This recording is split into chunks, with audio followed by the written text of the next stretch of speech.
Good morning. It's 6 a.m. I'm not here to sell you some bullshit morning routine because I don't believe in them. I don't see much point in getting up that early because it definitely doesn't make me any more productive. It makes me sleepy, but we've got a lot of things to cover today. So there's this one product from DJI that I've been waiting for since November. My order got cancelled quite a few times, and I never thought that this is going to be that popular, or maybe they messed up production. Hell knows, but I got a shipping notification 3 days ago. It arrived yesterday evening. Totally forgot about it until this morning. And because we've got pretty shitty weather coming our way in Scotland, not that it's, sunshine and rainbows here all the time, but it's going to be like proper stormy, 100 miles an hour winds, all this kind of stuff. So needless to say, I won't be able to do much stuff outdoors with it, and this is a very much outdoors product. If you do a lot of stuff outdoors and you use POV cameras, this is going to be a product for you. Also, if you really need that extra field of view as well, if you're vlogging with the camera and you don't like the fisheye look, which I think this is going to do a lot of fisheyeing, then you can skip this video altogether. Or not, because I have no idea what the effects of this are going to be. You might just stick around. You never know. I need to caffeinate. And then let's hit some trails and try it out. I guess it's time to hit the road. See if this is actually worth your 59 bucks. If it's really improving the image that much, I mean, the field of view on action cameras is pretty wide as it is at 155 degrees. And also, one thing I'm a little bit concerned about is how much this glass sticks out from that little cover there. Well, high chance of scratching the shit out of this, and this is the main problem I've got with 360 cameras, because if you use them in any kind of a rough environment without any additional protection, they do get scratched really quickly and they're pretty expensive to replace.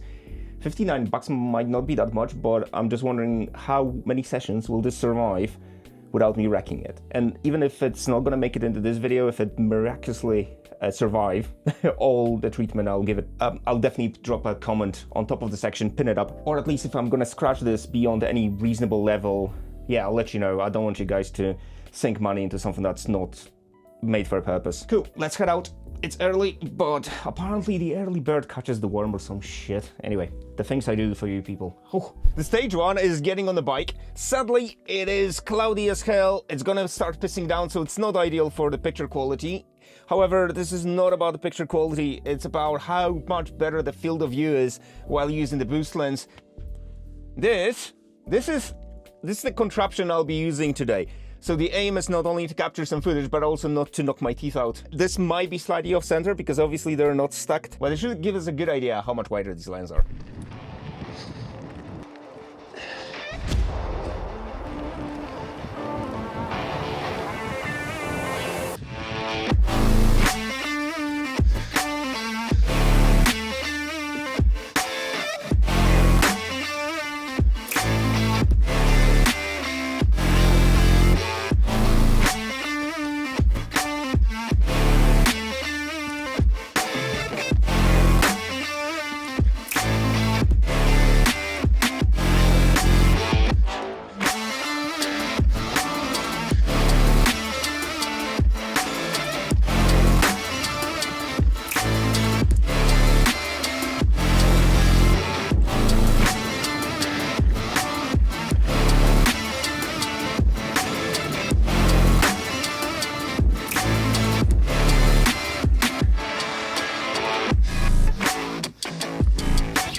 That was cold and dark, and then it got really hot.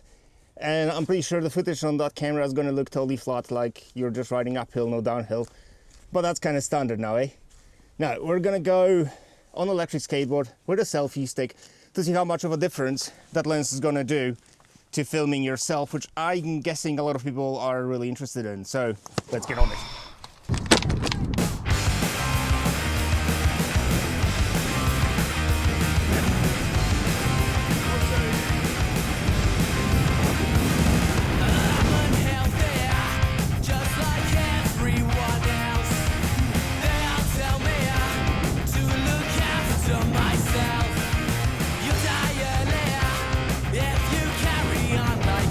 So if you're vlogging, that's about it. It's as fisheye as it gets. Well, I don't know how it gets because I haven't seen the footage from this yet, but yeah. Let's go, go, go.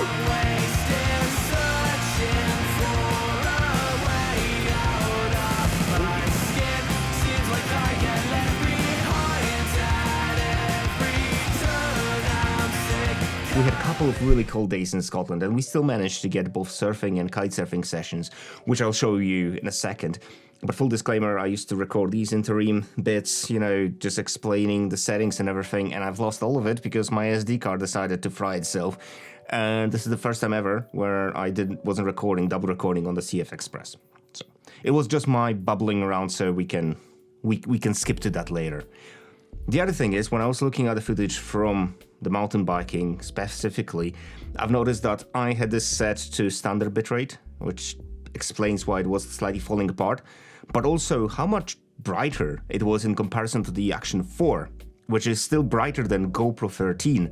I think those couple of software updates, firmware updates to the Action 5 actually made a huge difference. So that was pretty impressive. But yeah, let's jump into the water and then we'll come back to the studio and we'll dissect all the footage. Oh, it's cold, man.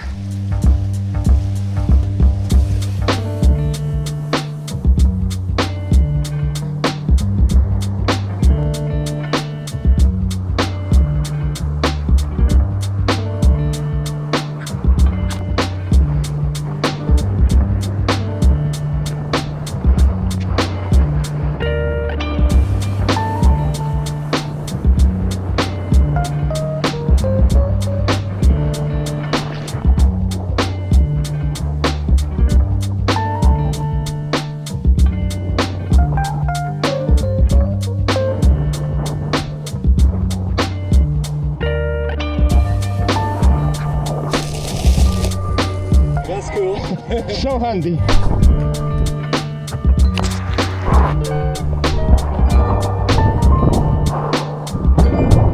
I know, messy.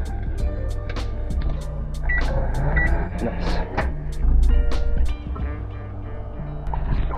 So yeah, I wasn't carrying these both in my mouth because science.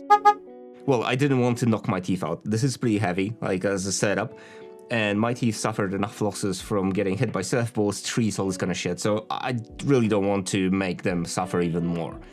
However, I did stack up a couple of footages from previous sessions kitesurfing and surfing just to give you an idea of how much more extra real estate you're getting by using that massive lens. Especially if you look here on the kitesurfing session, what often happens is that we record our chicken loop, that's the thing that connects the kite to the harness, or the rope itself, especially when your camera kind of tilts down when you're holding it, you know, in your teeth, and you crashed and just got slightly skewed.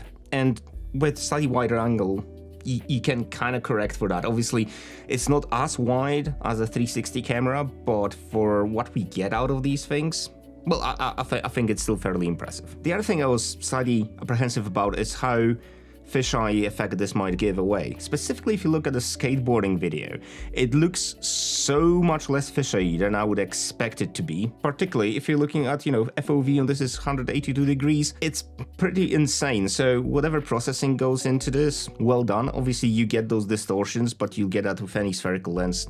It's just nature of the beast. I've mentioned that this is not as wide as 360 cameras, but obviously if we do that comparison, small kind of a apples to oranges situation, the 360 cameras get very specific use cases, which I'll go through in a sec, but the main gripe for me with any 360 camera is how fragile they are. And I know that Insta360 started using those screw-on caps that basically protect your internal lens, so you just need to replace these instead of sending it to Insta and paying through your nose for repairs. Hello there, it's almost 2 AM.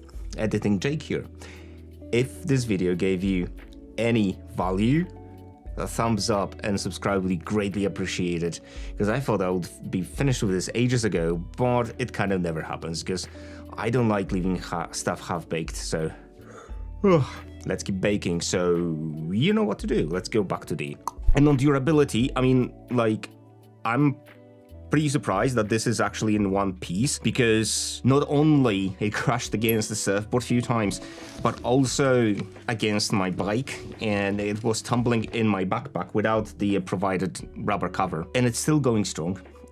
Please don't take this as a gospel that this is not going to get scratched, because it might have been just a just a potluck, you know, that it didn't pick up any scratches, although in this part of the clip. Although it's a scratch. I think it isn't. Okay, well that's a relief. Yeah, I thought I really wrecked it, but it was just a couple of smudges coming off my neoprene gloves, which was pretty surprising because that did look like a massive scar on the lens. Now, the big elephant in the room, at least for me and probably for anyone who's using these cameras in the water, is how easy it is to get the water droplets off the lens. And as you've seen from the surfing, sub-surfing. I can't prone surf because I ripped that shoulder out about a year and a half ago, and this is as far as it goes. Paddling is just a bitch, so paddle surfing is the only thing I can do right now. But let's just say surfing. When you dip that in the water and you bring it out, the water just comes off the lens, but if you get droplets on it, so like when you're kite surfing, or I'm guessing, you know, wakeboarding as well, if you got those tiny little droplets of the water, they kind of stick to the lens more, so you have to dip it and get it out again. And even though this has hydrophobic coating that I always used to burn off in my GoPros, and I will link up video somewhere here. I still can't remember where those little cards go, but link up a video of what I do to my GoPro lenses, and I'll possibly try it with this as well. Basically, what it is, if you burn off the hydrophobic coating of this, when you lick and dip this in the sea, it typically just gets rid of all the water.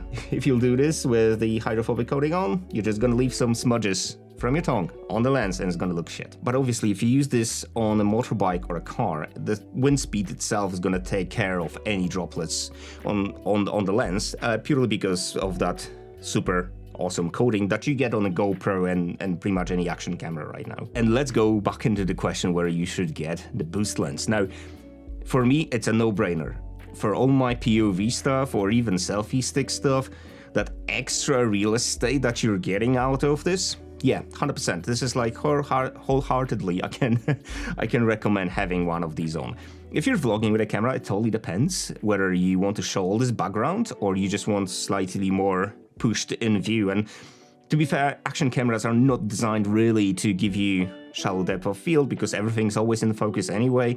And I've seen someone complaining about this actually, that they bought this lens for vlogging and it looks fisheye and there's too much distortion on the edges. I mean, it's just like buying a knife and complaining it's not a baseball bat. Ben, like, horses for courses, right? So, my case, yep, 100% fully recommend, but you have to kind of weigh out the pros and cons here. And as always, if you have any questions about the boost lens, the Action 5, or whatever else, just drop them in the comments and I'll do my best to get back to you. And I'll see you in the next one.